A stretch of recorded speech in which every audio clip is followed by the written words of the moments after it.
here. As always, you may be listening, watching, however you're doing that. We appreciate the folks on Facebook Live or archived, and of course on our YouTube channel. Ladies and gentlemen, the man is playing injured for quite a while now. We love him to death. Kyle from LaGrange Barber. How are you, dude? I don't even leave off that "love me to death" thing right now, but I hanging in there, man. 1 minute I feel good, the next minute I feel like crap. Hit it back to the doctor tomorrow. We'll see what happens.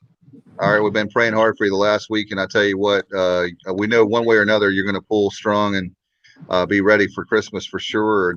Early December, no doubt. Bubba Rosenbaum, how are you, man? Doing well, guys. Hope y'all are.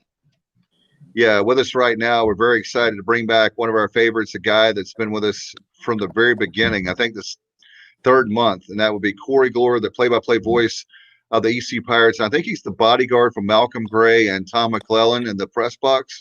I'm not quite sure, but is that true or not? I'm the bodyguard for Joanne, who is the head stat keeper there. Okay, That's what I'm the bodyguard for. All right. I was telling Corey pre-show that the press box is huge, right? And so literally they have everybody social distance. They have me to the far right, and I've been to the last few games, and you see Corey in the far left corner, and I'm at the very, very end. I was sitting with the NFL scouts last time, even though I'm not an NFL scout. But yeah, you're not an NFL scout. All this time, I thought you were. I thought he was too. I had no idea. I had no comprehension that you have been at these games, Dave, because you're in a completely different. It's a wide open room that we're in. It feels like a time zone, a different time zone, my friend. It feels like we have our own zip code up there. Yeah, and so I when you said you've been at these games, I was floored. I got to open my eyes a little bit more here, apparently. So you're going to be there Saturday, I take it.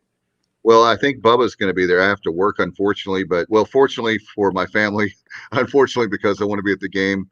I believe Mr. Rosenbaum is going to fill in for me on Saturday. And right, is that right, Bubba?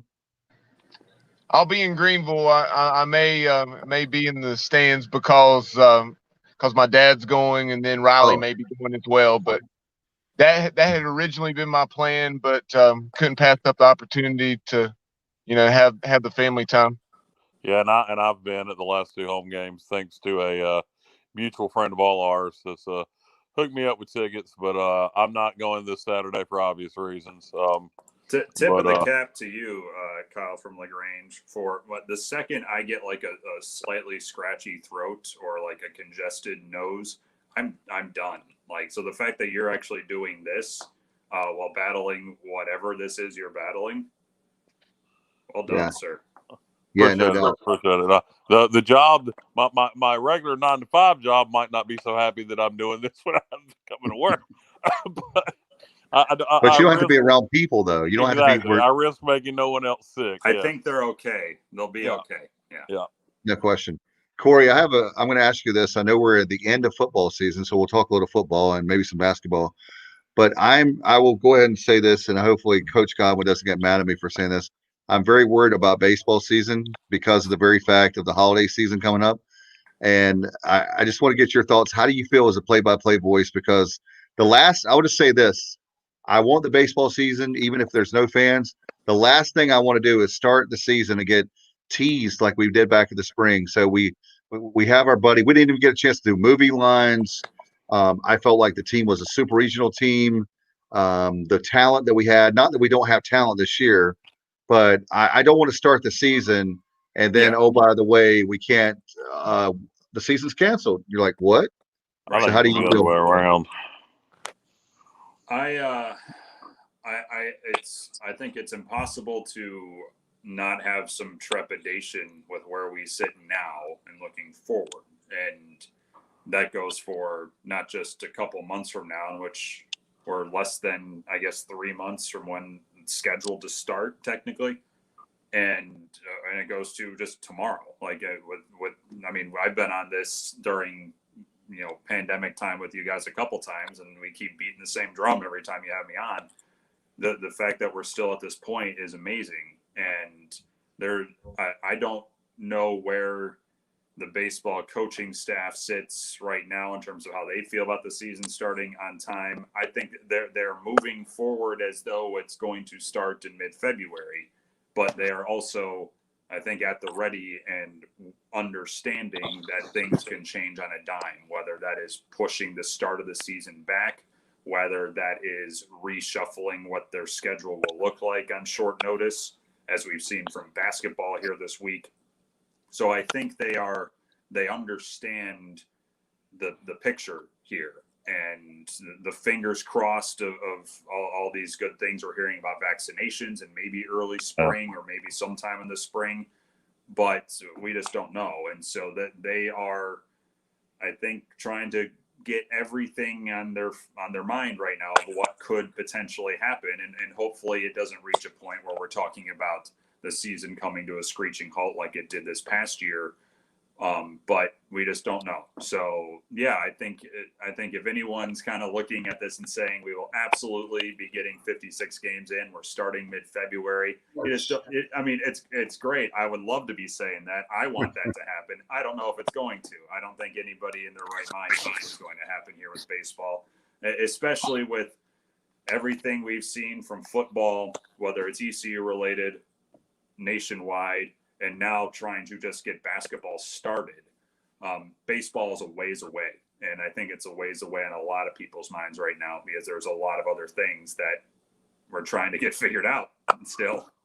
Yeah, they claim, the latest from the CDC is we're going to start having vaccines next month for doctors, nurses, first responders, etc., and then hopefully out to the masses by the spring.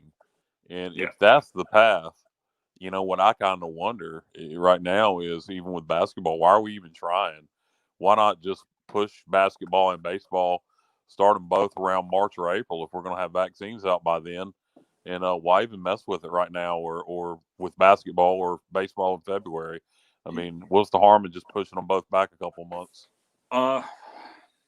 What's the harm in well, let's start with basketball. The harm is not having a tournament, and we'll play it in May. But I'm with you, frankly. I think that was just kind of taking a breath here and seeing. Frankly, I don't mind basketball starting tomorrow, or there might be a game tonight. Frankly, I think ESPN has a game or two tonight, but I don't mind starting it. But I don't know how far into December this might go, because it's very different with basketball in that when there's one positive case, player, staff member, coach, someone who's around the team for practice, everything shuts down for 2 weeks. And the CDC, that same report you just referred to, Kyle, said that the recommendation for quarantine might be sliced down now from the CDC from 14 days to 10 days at max. And so maybe that has a little bit of a different impact here, but you're in close quarters with everybody indoors. There's no separating positions in basketball when you're practicing. So when one goes, everyone stops. And so the fact that you're seeing Indiana State drop their tournament, that caused ECU to cancel their trip to Fort Myers this week. It's a minefield that this is about to be a part of. And, Rick Pitino, who is, whatever you think of Rick Pitino, he said exactly what you were talking about there, Kyle. Why not just take a little bit of a pause here, see what develops over the course of the rest of this calendar year, and if we're at a point in January where we could maybe start things up, or at least progress down that path, because we're getting vaccinations coming in or starting to disperse to first responders and people in the medical field, and there's a plan for that, or even pushing it back further. He said do a conference slate starting in March and push the tournament back to May. It's not the worst idea in the world. The NCAA has other ideas. And so that's why things are starting tonight and tomorrow, or trying to at the minimum. One thing I was thinking, if we're going to play it now, Bubba and I were talking about this earlier, why not you scrap conference schedules, play a regional schedule. We counted 28 or 29 Division I basketball teams in North Carolina and South Carolina. That was without even getting to Virginia. So why not just have schools play a regional schedule and then go play a conference tournament at the end of the season? And Kyle, just to clarify, I did not realize that you meant when you were talking about the regional schedules, I thought you were talking about for the non-conference portion of the schedule, not in place of the entire conference schedule. Wow, to clarify, Bubba didn't like my idea, and he wants to be let it known right now. Well, I think just to be clear, that would be a pretty decent idea for the American, because there's not a ton of. I mean, the conference is so widespread. The ACC, half of it is pretty regional already. So you're talking about some drivable games a lot. And Bubba is right. If you look at the ECU men's non-conference schedule, it is regional. It is very regional based. There's only 4 games on it right now. So, but it's all schools within 2-3 hours from here, and it's drivable. So that was done by design. And the thing that really complicates that, if you wanted to even attempt to go in that direction, is just because of television contracts. I would think that. I mean, that'd be pretty tough to get around, the ESPN deal that East Carolina and the American has.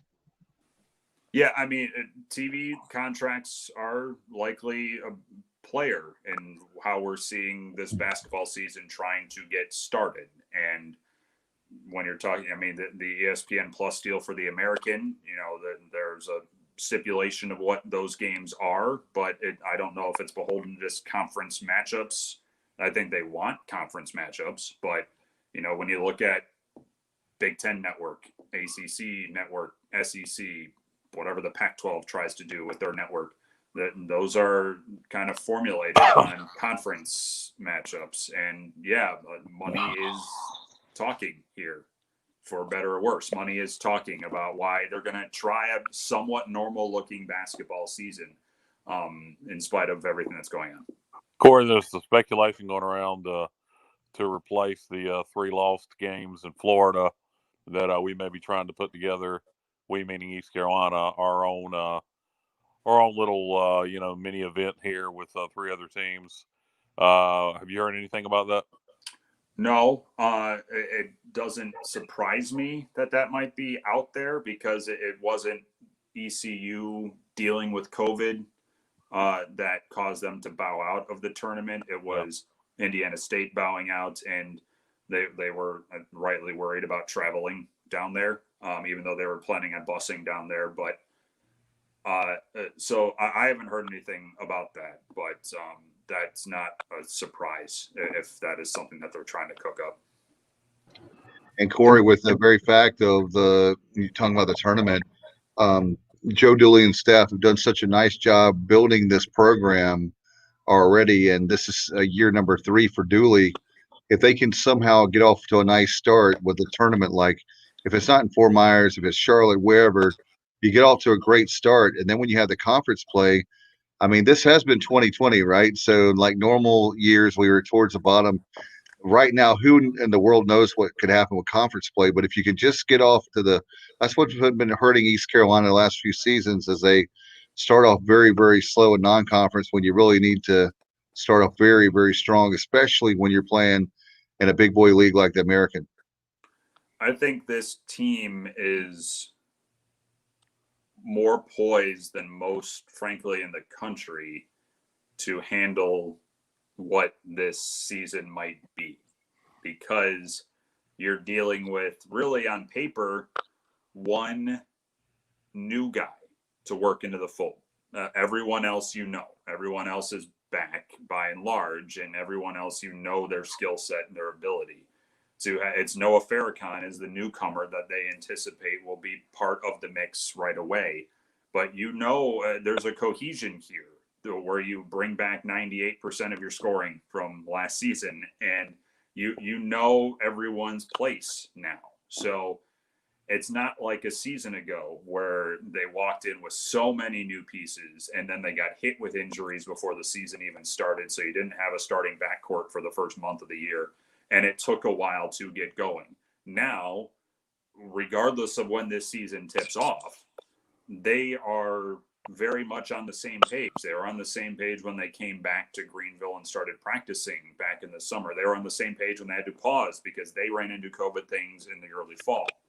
So that they are in a spot that a lot of other teams, most of the teams in the nation, are not in, and that you have the vast majority of this team knowing what their roles are, knowing what the team is supposed to operate like, and everyone's bought in. So that's why last year, and I think the back half of last year, despite the more losses than wins, you saw the improvement. You saw people slide into their spots. You saw people understand what was trying to be built here.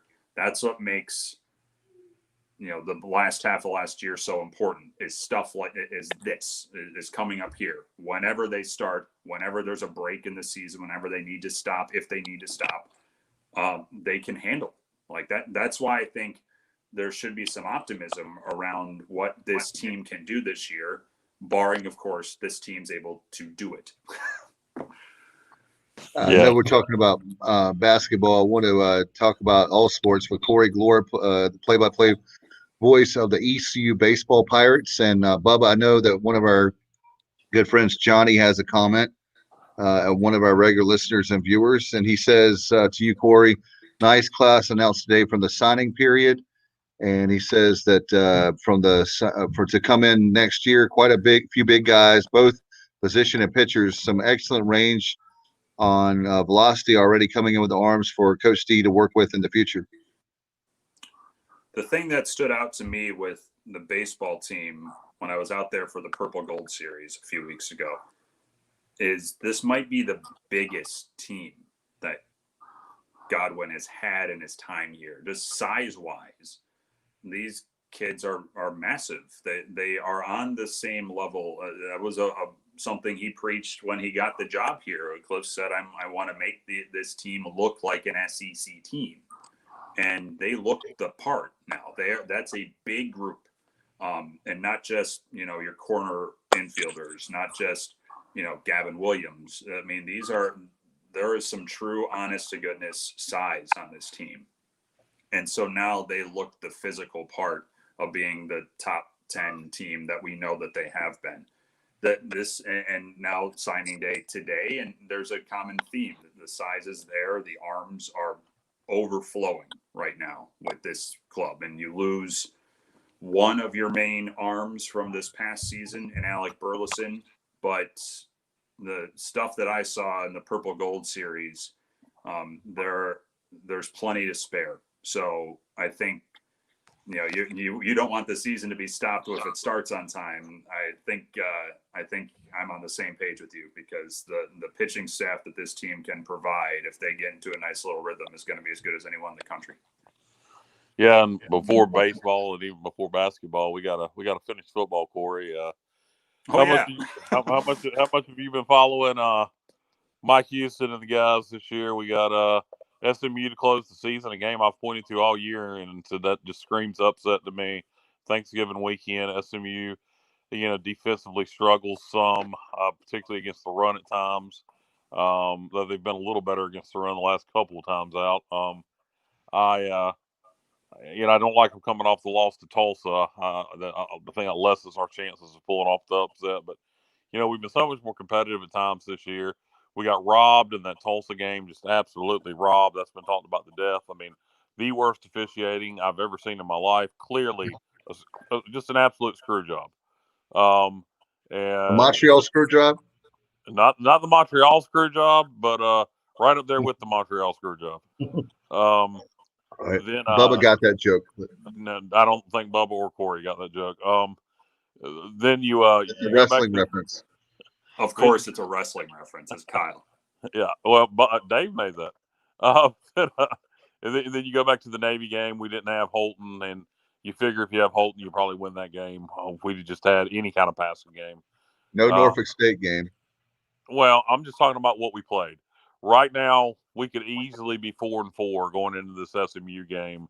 And, and if that was the case, we probably would be playing a game on the 5th to make sure we'd have a chance to finish 500. But I think we've improved a lot. The record don't show it. It would be nice to figure out a way to pull off an upset and finish the season on a positive note. I think you hit on the key point for as we eventually look back on this football season. They look improved. It might not show in the record.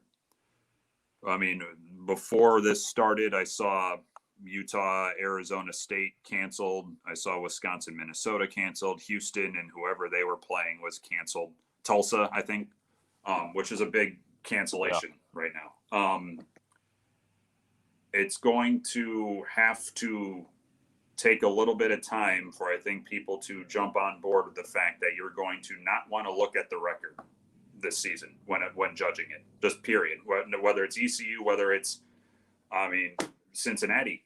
They might be a playoff team. Like it's this year is so much more about how did a team get through all this? Where did they improve? Where did they step back? This is an analyzing your talent year.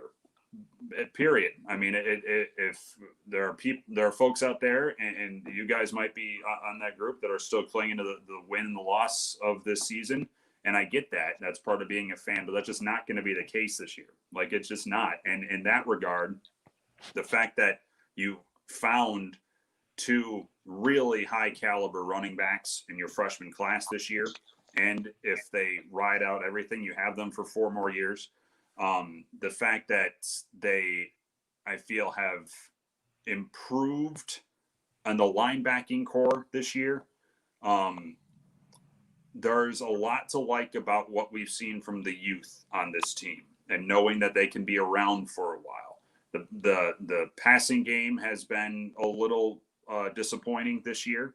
There have been a lot of breakdowns in the secondary, but a lot of injuries in the secondary. So this is a year where I hope people kind of put this into perspective with everything that's gone on. Just wave your hands around over the last 9 months. I hope people latch on to whether they finish 3-6 if they win on Saturday, or if it's 2-7. Not a big deal. It's really not, because how did this team get through all the fact that they might even be playing 9 games this year when Wisconsin might not make it to 3? Like, that's something you take out of this. Not necessarily that they got, beat by Tulane when that shouldn't really have happened like that. Not when they beat a Temple team that was down to 6 people, like that sort of thing. Like, it's how did this team change from the team we saw a season ago? That's what we take from it. Expanding on what you're saying, Corey, I know Mike Houston today in his weekly press conference, he was saying that if you'd have told him that we would have played 9 games at this point, assuming we get Saturday in, that he would have never believed it. He thought we would have 4 or 5. Yeah, and this was when the ECU Cincinnati game was happening. This was something that the ESPN broadcast was talking about that night when it came to Cincinnati and their playoff push, that they might get 11 games in, which they might be the only one who gets 11 games in across the country at this rate. Now, that could easily change, but the fact that Mike Houston and first-year defensive coordinator Blake Harrell and Donnie Kirkpatrick and that staff is going to have 9 games to look at for a team that can all return next year, that is invaluable. And the fact that they've been able to make it through, knock on wood, with just the first couple weeks being bagged, which happened to everybody this year, that's a win unto itself. No, by the way, guys, I want to get this is a roundtable topic. All the talking heads this morning, we're talking about guys. I didn't think it was a big story, but I want to get you guys take. Of course, the whole incident with Clemson and Florida State. I didn't think it was a big deal. It could actually happen to us, where we went to Philly, to Temple, and it looked like we were not going to play the game. And Mike Houston, pretty much, I think he said, "We're playing the game," and the powers that be said it was okay. We play the game, we get a win. I want to get you guys' take, because I didn't think it was a big deal, but then all of a sudden the story has become a bigger story, because Clemson with Dabo Swinney pretty much is saying you didn't play not because of COVID, you didn't play because you didn't want to lose the game badly. Well, who knows? If that's the case, if they used COVID as a scapegoat, so to speak, then shame on them. Particularly to wait until the morning of. To me, if you're going to make those accusations, you better have proof. Dabo Swinney's well respected. So if that's the case, if Florida State used COVID kind of as a scapegoat to get out of the game, In other words, I'm sure there was some positive cases, but they probably could have played anyway. And they were like, you know what? No, we can't. We're not going to play. Then shame on them. But if Dabo's going to make those accusations, then you better be able to back it up. I think Dabo needs to read the room, like, and understand that we're 2 days from Thanksgiving, and like there's nothing figured out still about this. From my understanding, Clemson had a symptomatic player who was testing negative during the week in practice, tested positive when he got to Tallahassee, and was symptomatic, was actually showing signs of it. And when Florida State found out, they were concerned about not just him, but who he might have been around. And so that's what led to the game being stopped. If Kyle said they used that as a reason to not get drummed by 50, I have no issue with it, frankly. Like that, if Florida State saw what was unfolding there and said, you know what, there is a risk, a greater risk to these kids by putting them out there when Clemson has been practicing with a guy who has it all week long, I have no problem with them shutting it down. And Dabo going on this war path during this week is really out of touch with what's going on right now. So I rarely enjoy giving Florida State the credit for anything. I don't care about Florida State. But if they shut it down because they worried about exposing their team to this pandemic, so be it. Like, and if they used it because they didn't want to get their brains beaten in by the potential number one team in the nation, so be it. Like, I have no issue with it whatsoever. Well, I do if they use it just not to get their asses kicked. Now, if they were genuinely concerned, then great. But if you're going to use it just so you don't look, in other words, would they have had the same reactions if they were playing Florida International? So versus Florida State, or excuse me, Jesus Christ, that doesn't work. But yeah, we'll just go with it. Let's say they were playing FIU instead of Clemson. Sure. Would they have had the same game reaction? that they could have won? Yeah. Yes. Would they have had the same reaction? And if the answer is yes, then great. If the answer is no, then it was bullshit. I would love to think it was yes, but no, we won't know. But yeah. I don't have any issue with them saying no to it. And for East Carolina, we could have not played for the last 4 years because we don't want to get our ass kicked. So, as that hour unfolded in Philadelphia, the noon to 12:50, I thought for sure that game wasn't going to happen. I really would, and frankly, I'm a little surprised it did with everything we were hearing from that broadcast about how Temple had a player who was showing symptoms in warmups. And then they put 5 on the list right before kickoff. But that's really not what happened. What had happened was his girlfriend was positive. Well, that what Brett McMurphy said, girlfriend was positive, and that's what led to this happening. The TV broadcast said someone was showing symptoms and warm-ups for Temple. They took him to go get a test. I'm going with McMurphy. He seems to be more accurate than clowns on ESPN. Well, there's no love lost for ESPN, I'm sure, with Kyle. But and Corey, as far as before we let you go, I know you've been. I know there's big Thanksgiving coming up. So up next we have basketball, and then when do you think, as far as baseball, as far as like a starting of a season, they would probably have to tell us something in January, right? Before sometime middle of January. If you think about it, normally by this time a schedule is usually out in some capacity. It's usually November. I think it's understandable why there isn't one at the moment. So I'm looking at, I've just pulled open my calendar on my phone. The season in a perfect world, in a non-COVID world, should be starting on the 19th of February. That's when it should be going. With everything that's been going on, I would imagine a schedule by the 1st of February would be about a target date. I mean, but like they cannot, with any sort of certainty, put something on ink right now. Like, Right. like I know, frankly, what schedule that they're hoping to play. I know what the backup schedule is. I don't know specifics, but I know what in mind they would like to do. Normally, they want normal 56 with midweeks, regionally 3-game weekends into conference play. I know the backup that D1 baseball reported was about conference only 4-game weekends. Those are both very much possible.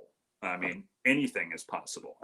That's if February 19th can happen. So I wouldn't be holding on to like a Christmas gift about getting a ECU baseball schedule under your tree just yet. We didn't get a conference basketball schedule until last week. So, I mean, and the first conference game is the 16th of December. So I wouldn't be holding your breath for a big baseball schedule reveal for a while yet. All right, Corey, and appreciate you coming on, bud, and tell people how they can follow your work, and maybe we'll hear you on a local radio station again very soon, like Pirate Radio. You did a great job as always. Thank you, and I'm glad Clip is feeling better. Me too. Yeah, that was a very much an emergency pinch hit situation, and so I was happy that they reached out to me, and hopefully I didn't burn the place down too much. Where can you reach me? Twitter, my name, it's right up there. It's above Dave. Instagram, and my website at Corey Gloor, or it's corygloor.com. You can find my illustrious portfolio of work there. And follow me on Twitter for commentary. Find my website for my actual professional nature. Hey, Corey, one more thing before we let you go, man. Your NIU Huskies not looking so good this year. I know you're the AD up there was really against playing the season at all. I'm assuming you're number 2. I can't think of your head coach's name. You're number 2 for him. Obviously, he's getting a bye this year. How was the fan base, even during COVID times? How are they taking the poor performance so far from the Huskies? Grain of salt. They have, I think the number is 45 true freshmen on the roster. Yeah. I mean, it's insane, like how young they are. So I think everyone kind of understands what's going on there. They'll finish 0-6. Like that's just going to be, if they get all 6 in, they'll finish 0-6. So NIU was kind of the leader of the pack of the MAC there, of saying we shouldn't really be doing this, and the MAC was the first to pull the plug and the last to plug it back in. So yeah, I mean they're plowing forward, and they're not going to get a win most likely, but that as long as they stay healthy and they maneuver this all right, then I'm okay with it. All right. Hey, All Corey, very quickly, Dave, since this is probably the last time we'll have Corey on before Christmas, maybe not, but Corey, I'm trying to recall if it was last year or maybe it was 2 years ago, but you had some excellent commentary, albeit brief, about one of the movies you always see this time of the year, Rudolph the Red-Nosed Reindeer, and they were talking about how that movie could be detrimental to the minds of our youth. What was that again? Do you remember what you said? Gonna have to forgive me, because it sounded like an alien, and I couldn't understand what Bubba was saying there. So someone could translate for me. He said that you had some commentary either this year or the year before about how somebody had said in the media that Rudolph the Red-Nosed Reindeer could be detrimental to the health of today's youth. What? It was something to that effect, Corey, because you just quote tweeted it and said, "Look, go to HELL." Rudolph the Red-Nosed Reindeer is. I'm sorry, I forgot to get Bubba's medicine. I'm sorry.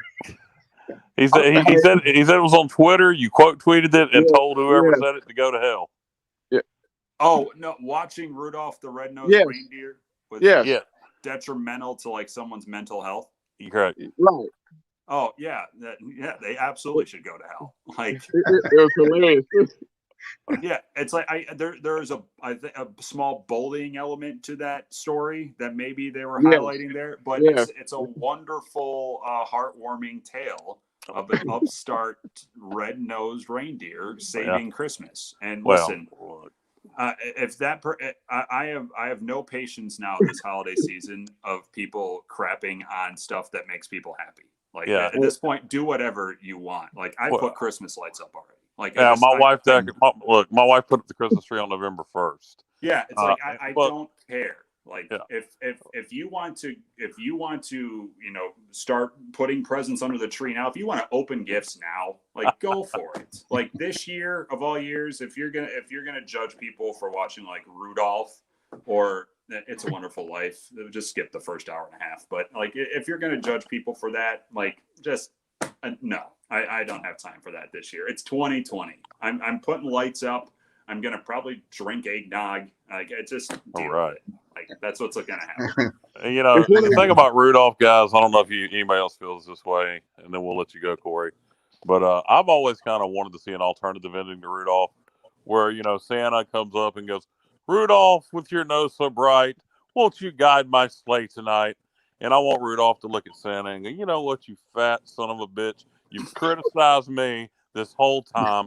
You and all your goofy ass elves and all these other assholes here in the North Pole, you've done nothing but talk crap about my red nose. And now that it's foggy and you can use me, and you see that you can use me to your advantage, you want me to get out there and fly your sleigh because now you want to use my red nose. Screw you, Santa."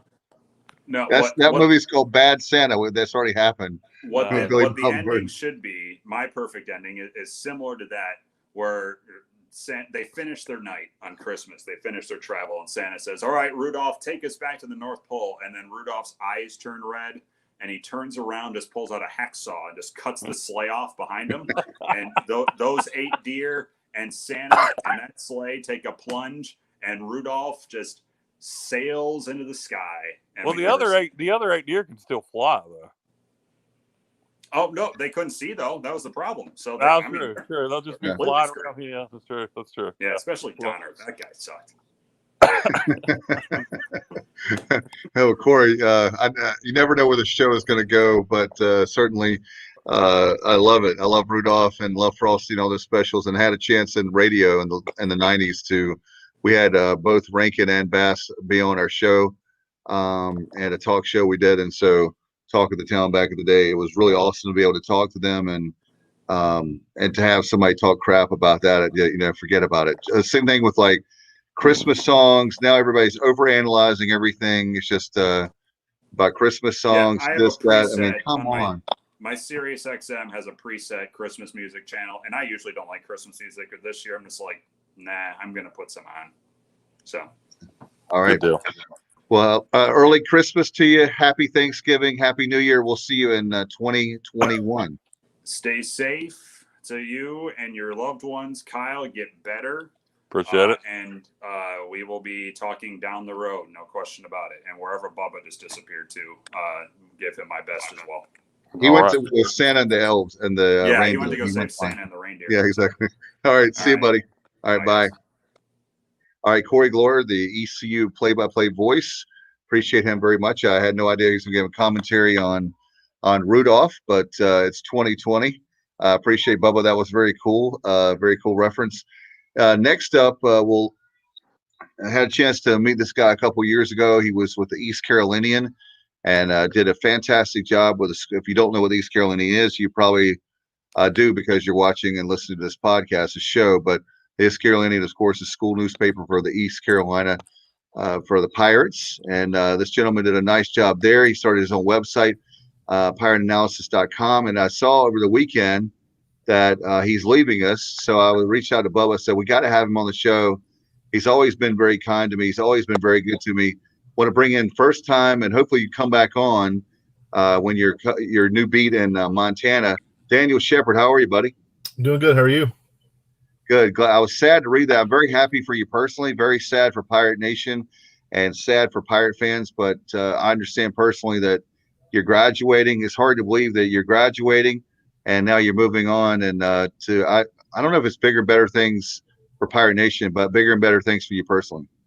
Right. Yeah. I just wrapped up my my classwork for my communication degree, concentration in journalism. But I'm moving to Montana. Helena, Montana, beginning next month. I'm going to be working for the Helena Independent Record, covering Carroll College, which is an NAIA school. a couple high schools out there. So, excited to get my professional career going. All that entails, and I appreciate you guys for having me on today. So you're moving to Helena. When will you officially be out in Helena, Montana? I believe we're making the move the third week of December. I think my first day with them is December 30th. So you decided to move to Montana in December. Oh yeah, it's not the best decision, but now have you invested in lots of winter clothing? Because I mean, whatever you had here, yeah. Well, good Lord, that's indoors only. Right. I live in indoor clothes. I live in the western part of the state in North Carolina, so I live in the mountains. Yeah, what part? What part of the mountains? Right. I'm used to a little bit colder weather, so I have a pretty good amount of winter clothing, but I'm stocking up. Well, what part of the mountains of North Carolina are you in? I'm in Yancey County in Burnsville, North Carolina. Okay. So I mean, unless you're like on the top of, on top of like, Beach Mountain or Sugar Mountain or right. something like that. That's just not going to. I know it gets cold up in the mountains of North Carolina, but it's still compared to Montana. I mean, come on, man. It's going to be a learning curve for sure. No question. And as far as you're talking about high school football, Friday Night Lights and NAIA college. I can't imagine. I remember my freshman year. For folks who don't know, I went to Lees McRae College up in Banner Elk. I transferred my sophomore year to East Carolina, right?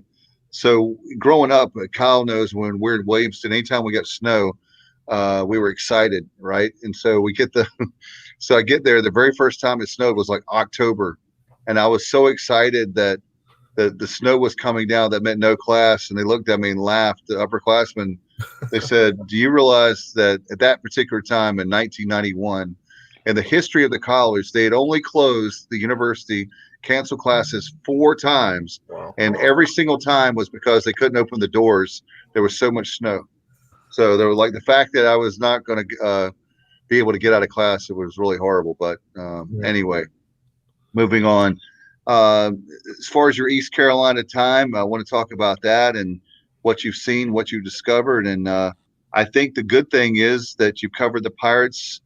As far as the tough times, you'll be able to enjoy it more knowing that when you left, better than you found it, right? As far as your student career and then covering the Pirates the last few years. Absolutely. It's kind of bittersweet. I covered, ECU and, kind of the difficult days of the rebuild for the football and basketball teams. But, it's good to know that there's light at the end of the tunnel for those programs. They're coming out of that rebuild and they're going to be successful here in the next few years. So it'll be nice to keep up with them, kind of from afar. Keep up with them and see all that success that Mike Houston and Joe Dooley, guys like that, they're building right now. What is your favorite East Carolina athletic memory while you were here? I mean, there's a lot of losing, but there's been a few bright spots here and there. What would be your favorite? It's probably covering the Ole Miss ECU game. Back in February, top 10, top 15 matchup there in baseball. Baseball is my favorite kind of go-to sport. So that was kind of cool to get to cover. We got to talk to Ole Miss's head coach. He has a lot of baseball knowledge and just a great baseball mind. So it was awesome to talk to him. And that was a great game too. He had a former first-round pick on the mound for Ole Miss, a 2-1 game. So that was really, really neat to be a part of. No question about it. In fact, Daniel, you probably heard us talking with Corey Gloor. It's this season's been so crazy.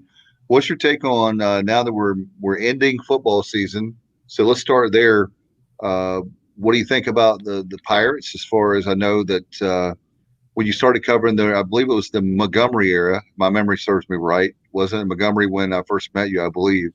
Well, now I transferred in, so I've only been here 2 years. So I got Mike Houston's first year last year and then this year. Okay. All right. I was thinking there was all right. So what are your thoughts from the time of the beginning of Mike Houston to now? I think there's, even though the record may not be reflecting it, there's tangible evidence of him, turning the program. That starts with the culture. You can tell just by talking with players and seeing, that culture, how that culture has shifted, them putting in the work every week in practice. And, that's just now beginning to show up on game day. He's finally starting to get the right guys in there in that program, kind of his guys. And it's not going to be too long before they're winning consistently. But, he's laid a great foundation. You can't build a house without a foundation. So, that's the most important part. So You can. It's called a mobile home. Well, no offense to people in mobile homes, but we want to have the foundation of the Pirates with Mike Houston. Yes, of course. I was just making a bad joke. I know. And during my college career at East Carolina, I lived in a mobile home, so I'm not anti-mobile homes at all. Yeah, Daniel. When you look at Mike Houston, the staff, what you're an analytical guy, obviously PirateAnalysis.com. What about the recruiting? What do you think about recruiting and you're a stats guy like Bubba, which that's always been a big strong suit of yours and maybe not of mine, but what comes to mind with recruiting stats for this team? As far as like where they're coming from and things like that. Yeah.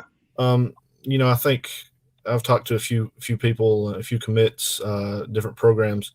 It's just about, turning the name of East Carolina back, getting it back in the mind of some of these local guys. Like I talked to Terry Sanford High School's head football coach. He was talking about how East Carolina's name, he hadn't heard a lot about it in recent years. And Mike Houston and his staff has kind of brought the recruiting back to Fayetteville, hot and heavy. And you're starting to see guys, Elijah Morris is a good example of that.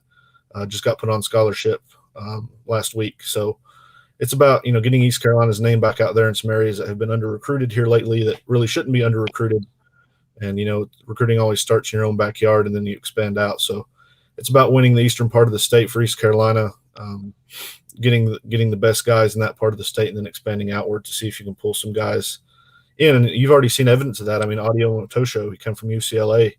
A lot of these grad transfers, guys along the offensive line. So you're starting to see, supplementing guys in from bigger programs as well as getting some of the best talent you can from your area. No doubt. Obviously, as you said, this year's record really doesn't indicate the improvement that's been made by the football team. Obviously, two of the big standouts are running backs, Harris and, oh, God, I'm terrible with names, 25. Keaton Mitchell, thank you. They hugely impressive. You can only imagine over the next 4 years how good those two guys are going to get as they continue to develop. And, as we learn how to utilize them better in our offense. And, I don't know about you, but one thing I often wonder watching us play is I kind of wonder why we don't throw to the running backs more. They both those guys have the ability to catch the ball out the backfield. And we do throw to them. They both made big plays. Right. Yeah. I think Mike Houston had talked earlier this week, maybe on his radio show, about how, they try to scheme that up as much as they can to get it to the running backs, and maybe execution or something like that just don't go to perfection and it don't work out. But, I think, they're both fantastic athletes. You've seen Keaton Mitchell, even in the return game, some have big returns on punts and kicks. So they're both great athletes. Any way you can get the ball in their hand, is going to pay dividends. Yeah, and oddly enough, Keaton hasn't broken that big one yet, like Harris has. Maybe this week against SMU, as we close the regular season out, will be his moment to have a big 50, 60-yard touchdown run. Right. Yeah. He's been up over 100 yards twice in back-to-back weeks already. So, Rajay's already got 3. So Keaton has a chance to tie him with 3 here at the end of the year. I'd like to see him not tie him. I'd like to see them both go over 100 yards this Saturday. Right. That'd be ideal for sure. Indeed. Dave, Bubba, either one of you guys live? Yeah, Daniel. All me and you, man. You're my co-host the rest of the way. I'm here. All right, there, Dave's back. All right. Daniel, Johnny Gardner, he wanted to know where you transferred in from.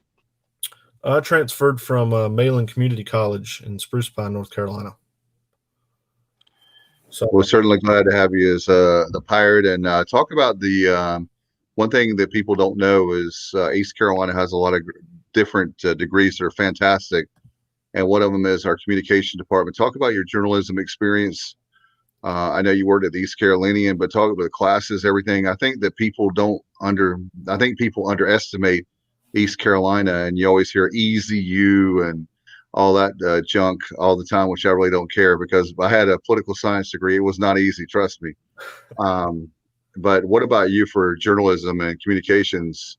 How was that experience in East Carolina? For those that are listening or watching right now, there's a lot of people that may want to come to East Carolina, and there's Daniel Shepard right there. Right. Yeah.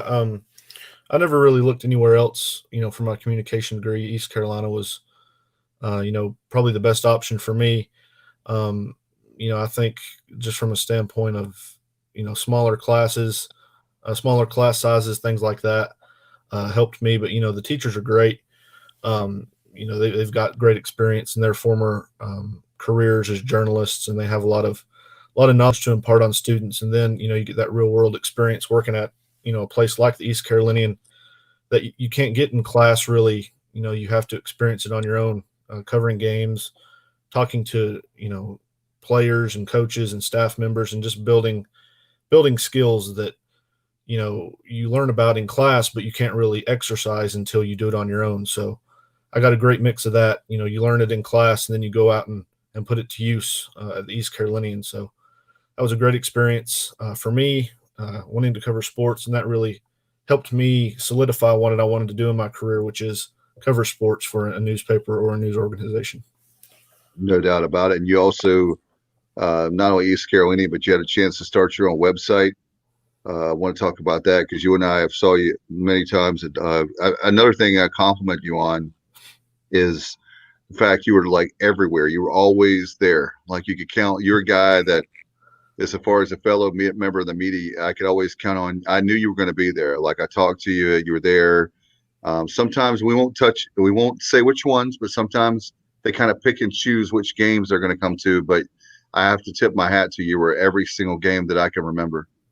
Right. I think that's, I'm passionate about what I do. I like to be, in the know about everything. That means, attending games. I mean, everything revolves around what happens on the court or what happens on the field. So you've got to be there to cover it all. And, you might miss something if you're not there. So always be there and always be there early.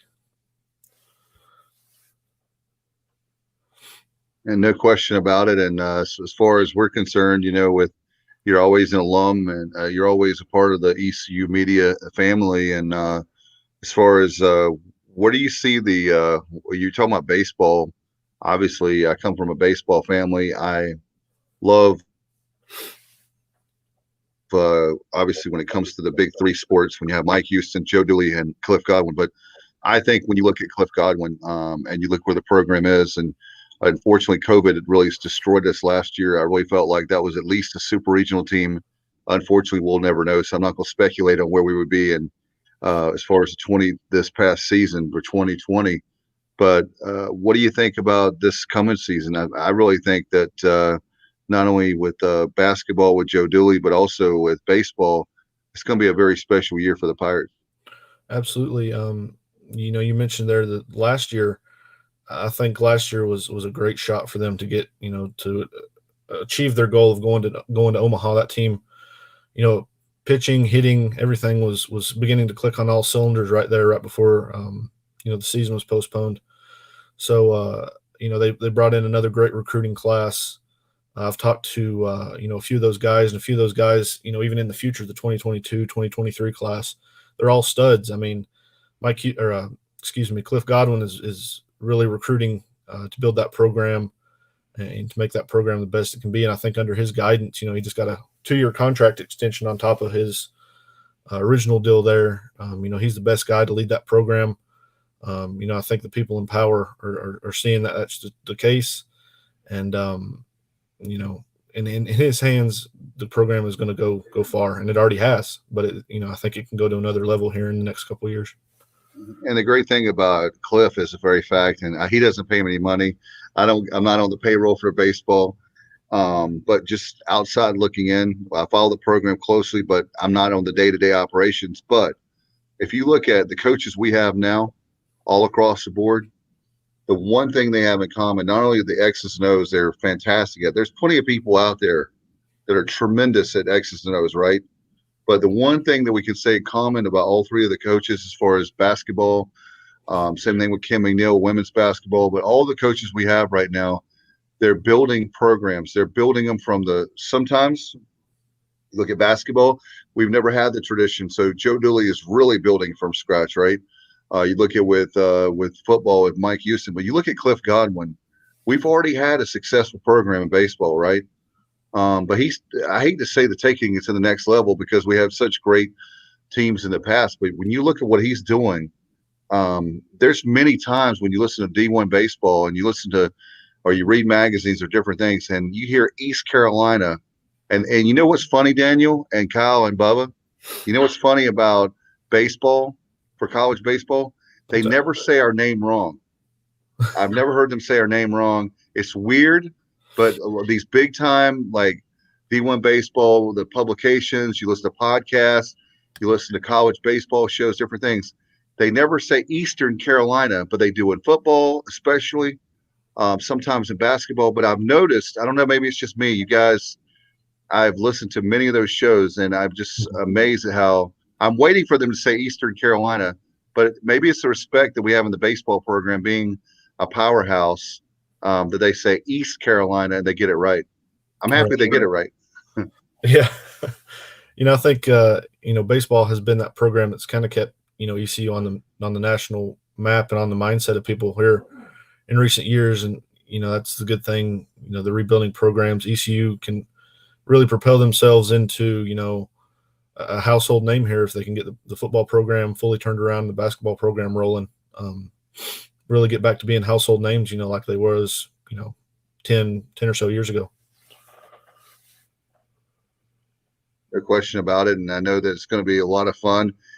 So are you going to be able to, I take it you're going to have ESPN Plus, and you're like us, a sports nerd. So I'm sure you'll be able to, even though you're going to be cold in Montana, obviously you'll dress warm and you'll be watching and listening to the Pirates. The great thing about you now being so young is you don't know the days of when you could hear the games, like if you were close by, but now you have apps and there's websites and different things.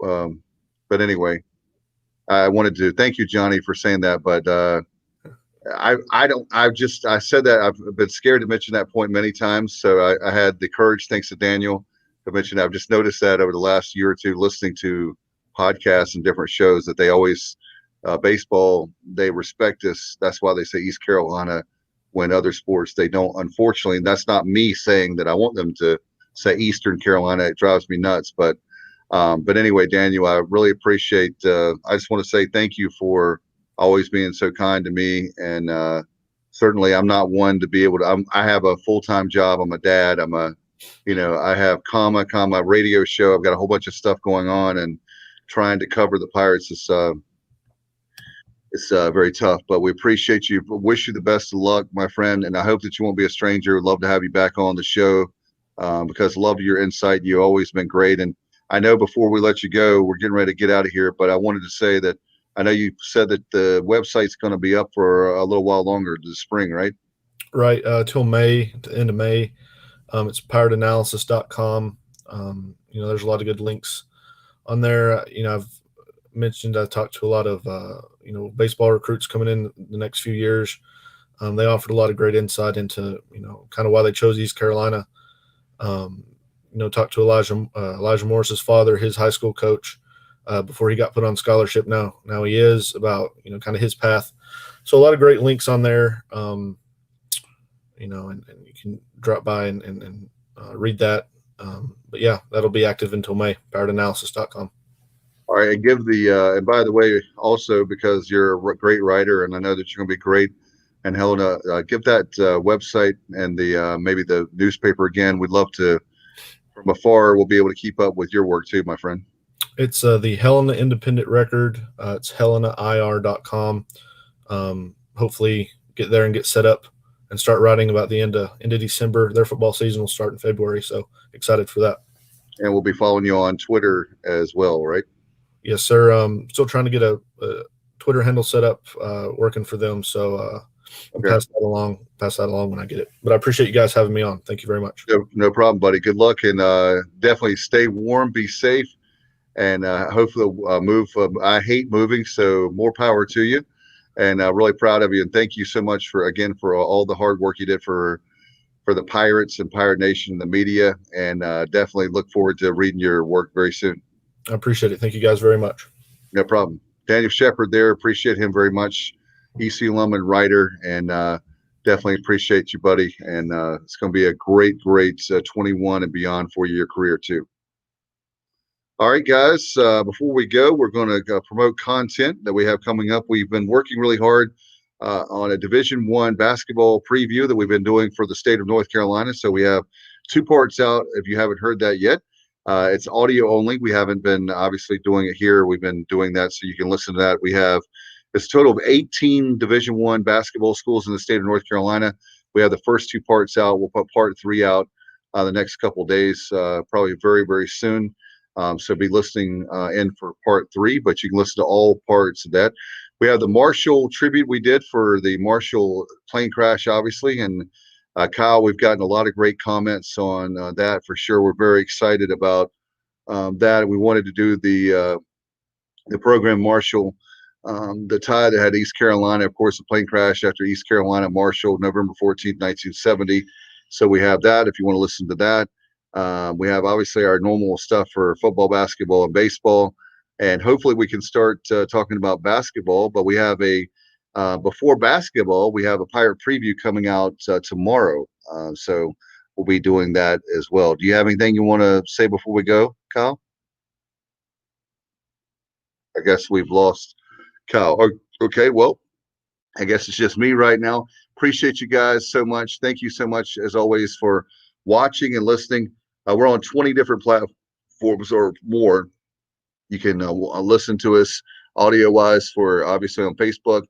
We have the show archived if you don't watch it live, and our YouTube channel. Thank you so much for watching and listening to the Sports Objective. Good night, everybody. Go Pirates!